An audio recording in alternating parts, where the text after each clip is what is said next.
इस सीट के नीचे आज भी लाख है।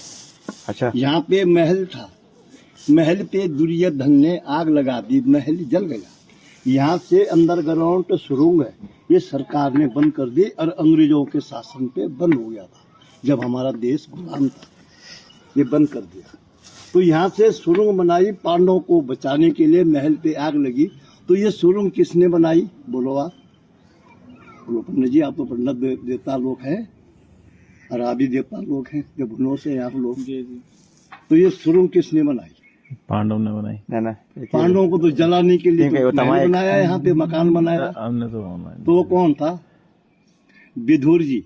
हाँ, विदुर जी इंजीनियर था। विदुर जी, हाँ। विदुर जी इंजीनियर था, उसने तो यहाँ से नक्शा बनाया, जैसे आज मकान के नक्शा बनाते हैं, सड़क के नक्शा बनाते हैं, वो तो इंजीनियर था। और उनकी जो लेबर थी, काम करने वाले, वो कौन थे? मजदूर। वो चूहा थे, जेलिया मुसू बोलो। चूहों ने यहाँ से सुरंग बनाई, विदुर जी ने यहाँ से नक्शा बनाया और पांडवों को बाहर निकाला। आते समय आपको नीचे सड़क पे पुड़िया में गुफा मिली होगी, जहाँ लिया धुंध ओडारी बोलो, पांडवों की धुंध ओडारी, वो है वो, जहाँ से पांडवों को बाहर निकाला। उसके अंदर जाएंगे आप लोग, अंदर जाके सुरंग में जाना। सुरंग में जाके आपको इतना छोटा शिवलिंग है है, अंदर। ऊपर शेष नाग का आकार होगा, ऊपर से पानी टपक रहा है। उसके ठीक सामने से जो सुरंग है, वो विराट राजा के यहाँ निकलती है, जहाँ पे पांडवों ने नौकरी करी है। विराट राजा की नगरी कहाँ है?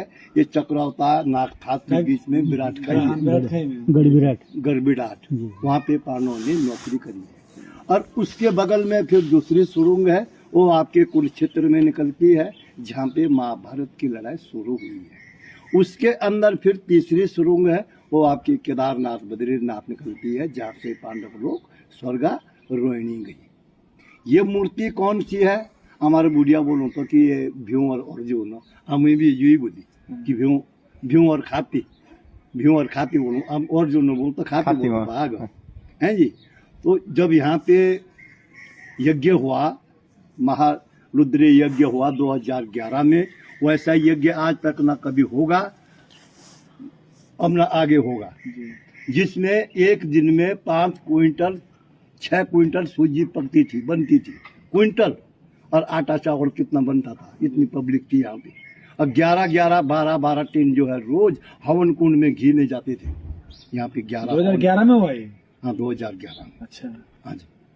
जिस एक दिन में 10-11 टीन घी लग देते हवन के लिए, 11 हवन कुंड से बने हुए, और रात दिन बिल्कुल धक्का पे इतना हवन हुआ यहाँ पे। तो सतयुग में राजा दक्ष ने यज्ञ किया और उन्होंने तमाम दुनिया के लोगों को बुलाया और अपनी बेटी जवाई को नहीं बुलाया। उनकी बेटी जवाई कौन थी? शंकर जी और सती माता। तो सती माँ ने बोला शंकर जी के लिए कि पतिदेव, मेरे मायके में आपके ससुराल में यज्ञ हो रहा है, आप चलिए। उनके पति ने उनको जवाब दिया, शंकर जी ने, देवी हमारे लिए कोई चिट्ठी नहीं, कोई बुलाव नहीं, हम लोग वहाँ जाएंगे तो वहाँ पे हमारा अपमान होगा। ये जब कोई शादी ब्याह हो, कोई त्योहार बार हो, तो रिश्तेदार अपना बहनी बेटी बुलाए मायता हैं, तो उनको काट नहीं दिया अपने जुआई के लिए, और बेटी के लिए शंकर जी ने काट नहीं दिया। सबको बुलाया दुनिया के लोगों ने, उनको काट नहीं दिया। तो माता जी ने बोला कि मायके चलो, ससुराल अपने। तो शंकर जी ने जवाब दिया। तो माता जी का और उनका आपस में लड़ाई झगड़ा हो गया। आज जो है पति और पत्नी का जो झगड़ा होता है, आज ये उसी समय से चल के आया है। तो सती माँ अपनी मायका गई, उसने अपने पति की बात नहीं मानी, वो अपने मायका लौटी और वहां जाके उसने अपने पिताजी को सभा के बीच में नमन किया, नमस्कार किया, और दक्ष राजा ने अपने बेटी का नमस्कार स्वीकार नहीं किया। दक्ष राजा ने, उसने मुंह फेर दिया। उसको फिर अपने पति की याद आई कि मेरे पति ने सत्य वचन बोला था कि वहां जाएंगे तो अपमान होगा। उसको क्रोध आया सती माँ को, हवन कुंड में कूद पड़ी और भस्म हुई। शंकर भगवान को पता लगा कि मेरी धर्म पत्नी भस्म हो चुकी है। उसको क्रोध आया, उसने अपने सिर से जटा उखाड़ी और पृथ्वी पे पटका। गुस्से में गुस्सा हो गया शंकर जी, पृथ्वी पे पटका और वीर और भद्र भगवान पैदा हुआ। ये सिर की जटों से प्रकट हुए वीरभद्र। जब ये सामने खड़े हुए तो इन्होंने कहा, महाराज आपने हमें क्यों याद किया? शंकर जी ने बोला कि जाओ मेरे वीरों और मेरे पहलवानों, दक्ष राजा का यज्ञ हो रहा है, उसका यज्ञ भंग कर दो और उसका सिर काट दो। अब ससुर जी ने बोली कि मेरे शेरों को सिर दो, काट देना उसको, और जो जानवर आपको रास्ते में मिलेगा सबसे पहले उसका सिर काट के राजा दक्ष के धड़ पे लगा देना। तो इस समय राजा दक्ष का सिर किसका है बेटा? बकरे का। बकरे का।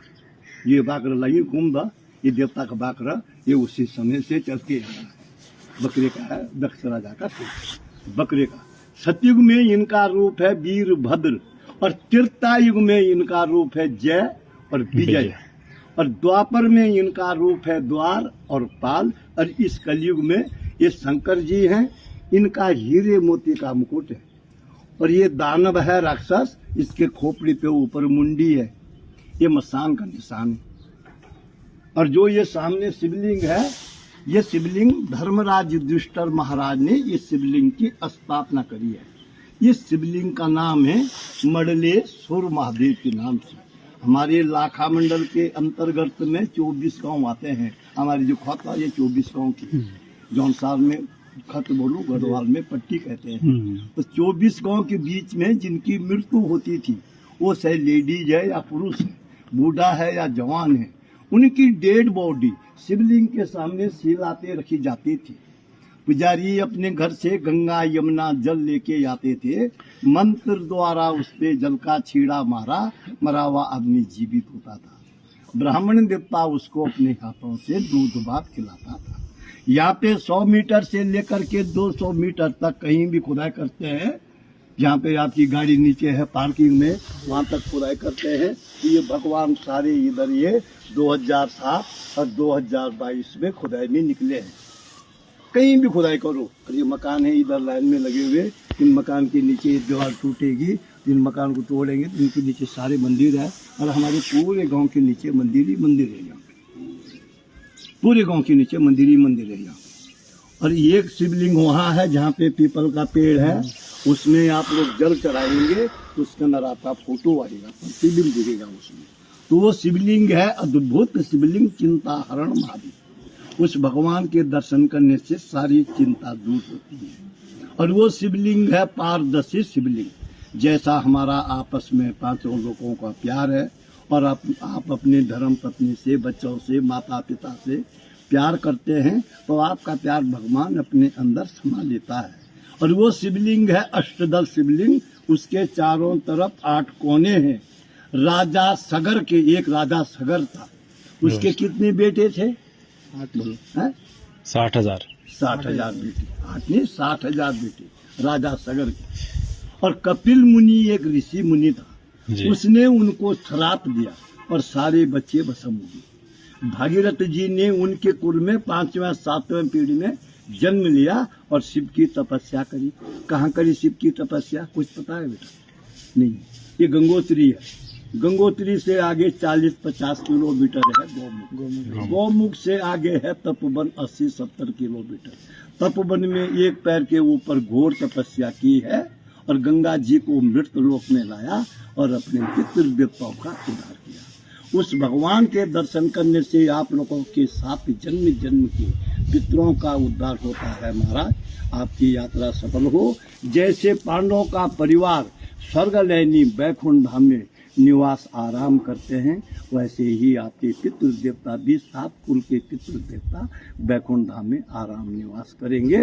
और जो बद्री धाम से आगे, माणा गांव से आगे कोई निकलेंगे स्वर्ग रहने के रास्ते, तो आगे एक वसुधारा पड़ती है। वसुधारा से कोई आगे निकल गया, उसको वहां पे वो कुत्ता मिलेगा जिसने धर्मराज युधिष्ठिर महाराज को स्वर्ग लेने का रास्ता दिखाया। वो कुत्ता आज भी मिलता है जी, वो कुत्ता आज भी अमर है, समझे साहब। और एक माता जी का मंदिर है वहां पे। हमारे भारत में 2019 में कोरोना आया, पूरे दुनिया में फैला। कोई शहर, कोई गांव, कोई गली नहीं छूटी जहाँ पे कोरोना नहीं आया। हमको यहाँ पे पता लगा कि भारत में कोरोना फैल गया है। हमने उस माँ की पूजा करी है, यज्ञ हुआ है, हवन हुआ है, पांडव नृत्य हुआ है, तो हमारे पूरे इस क्षेत्र में अभी तक कोई कोरोना का मरीज नहीं निकला जब हमने उस माँ की पूजा की। जय उस माँ की इतनी बड़ी शक्ति है जी। अब आप लोग ऊपर चलेंगे, वहाँ पे माथा टेकेंगे और उसके बाद आप उधर जाना तो शिवलिंग पे जल चढ़ाना आपकी इच्छा है, और ऊपर चले जाओ आप लोग।